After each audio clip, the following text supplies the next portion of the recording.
Do you think there is some way, because I've had some really high achieving patients tell me that they're like, I think I'm drinking because I don't have any other way to like control my stress. This way, I'm the deliverer of the stress. At this time, 6 p.m., I start, and then in the morning I wake up, I'm hungover, and I go to the gym, and I stress myself over that stress, and then I ride that high all day and then do it again.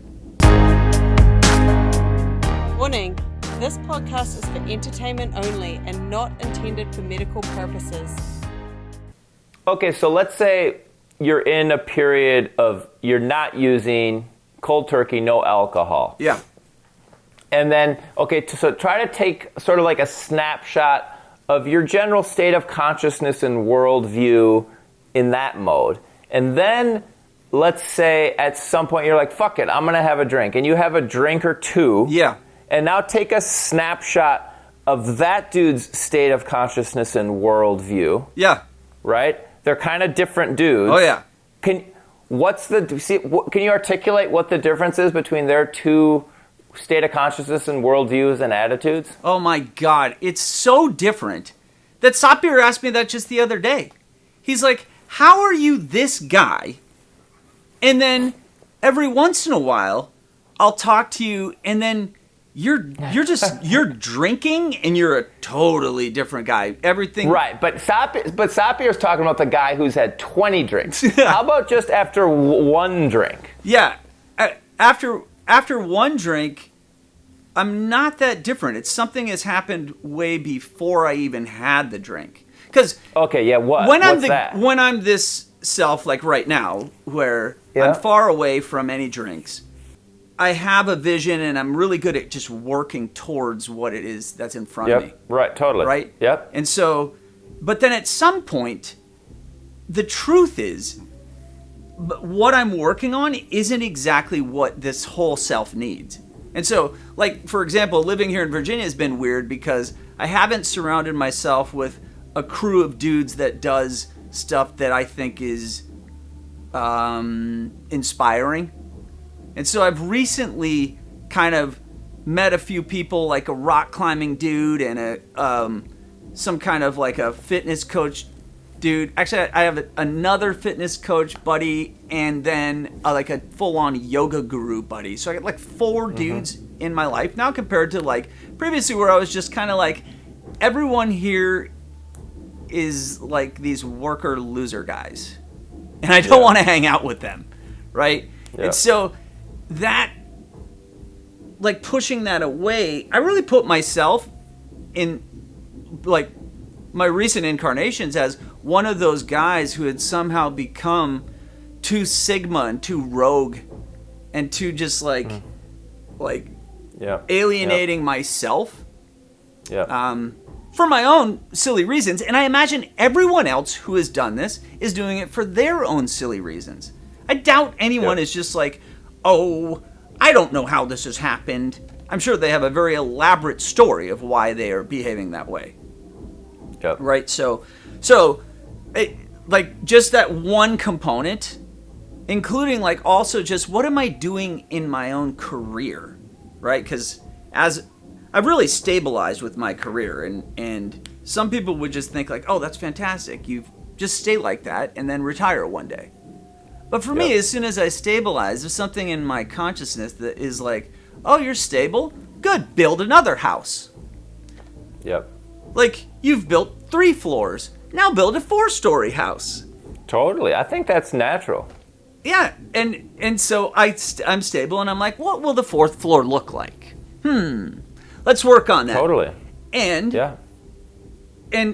so then each time, each day, month, year goes by where I haven't built the 4th floor, then I'm kind of like, oh, there's an uneasiness that happens. And when enough of that builds up, then I tend to historically decide, you know what I'm going to do with this weekend since I don't have anything to do? I won't go and run a marathon. I won't go and build this new house and or go meet up with my yoga buddy and go do some, and go to whatever ridiculous yoga classes he's planning so that we can flirt with all the ladies and be silly or whatever it is that the plan is, and I'll be like, no, I will drink, and then I will watch absurd shows on TV, and then I will start to call. Yeah, but what? But why? Why does that self state decide you're going to drink?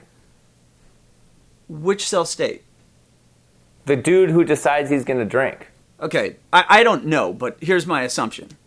My assumption is that enough of these categories of life and self have been sidelined, put on the shelf. And then there's like an avoidance pattern of that starts to cause me disturbance. And I think it must be experienced as anxiety. That avoidance of these tasks, because I like to be engaged and goal-oriented, and I like to make progress, and I like to look at my scores and be like, yeah, that's what's up. Let's go. Yep. Right? And when enough of those things are not moving, then I feel stagnant. And so historically during that time, this has happened only in the past 10 years. I drank previously for different reasons. But in the past 10 years, I've evolved into one of those kind of business dudes who's somewhat in denial of the real reason why I've been drinking. And so it's basically like if you have enough projects that are going well, that's cool. But if it starts to not be going exactly, like stress builds up and eventually the stress or the angst gets enough that you're like, and you drink. Yeah. Well, that's okay. So this is conceptually.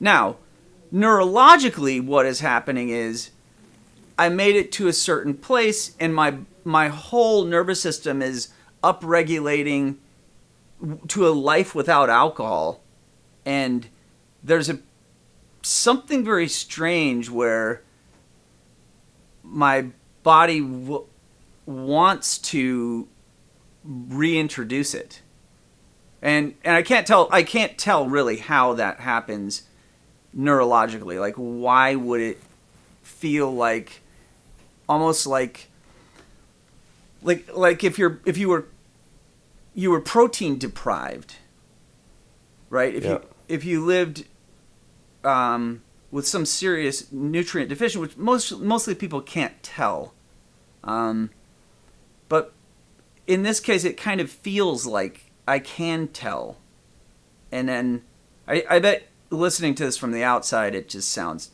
like madness. Like, this dude's delusional. And this is where mythical thinking comes in. That's his addiction speaking. Mm-hmm. And I'm like, no, it's not. Like, no, my mind went to a different place. My mind was more, it's like the dude who's really task project oriented. We almost could describe that as let me just describe that as like the color red, and you're painting a picture with so much red that eventually it's like, I want to bring some blue into this picture. And because blue is more the like, fuck the goals. Let's just chill out and be silly and be wild and relax. And that there's just kind of some natural balance. Wow. And that the goal focused thing, that has a biology to it. Yeah, what do you mean a biology? What do you mean? Well, I mean, it's like a certain, like if you're super goal focused, your body is going to be tense in certain ways, and your neurochemistry is going to be like self-disciplined, and it's going to be, tweaked in this direction. And there's probably, like you're saying, protein thing, there's probably just a different biology, a relaxed biology that has different neurochemistry or whatever. I think the questions you asked today about, like, what's with these selves? It's almost like these personas. And how do they go back and forth? As I've always marveled about your adaptation to drinking 1 to 2 drinks, and then you setting that limit, and either you're just so good at creating a stable life that it doesn't bother you. But it's no, dude, your life is stable, and then you do so many whacked out things to give it spikes so it's not like boring, that maybe this is a design that works for, well, certainly it seems to be working for you. Yeah. Yeah, I am really fascinated in the difference in how different people use alcohol differently or use any substances differently. Yeah. It is interesting. Yeah, for sure.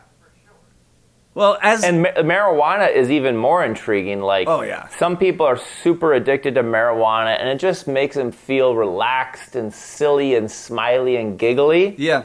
And then some people like me, it's like marijuana makes me feel not fucking good. I'm like, why the fuck would anyone ever smoke? Like, in the end, again, Dave, I'm left with more questions than answers. Dude, what the hell is it? I feel like this is what we're good at. It's just like... I think it's pretty valuable. A handful of times in the past couple months, we've talked and gotten into really fucking good questions, which I think that's valuable to be asking the right questions. If I can't get the answers to this subject, then no one will. No one appears to be as interested, and so we're all just kind of going to go along with this as if it's like religion. And there's a man in the clouds holding stone tablets with 10 things you should do and not do. Like, I cannot handle that kind of discussion about the use of substance and then the purpose of a self.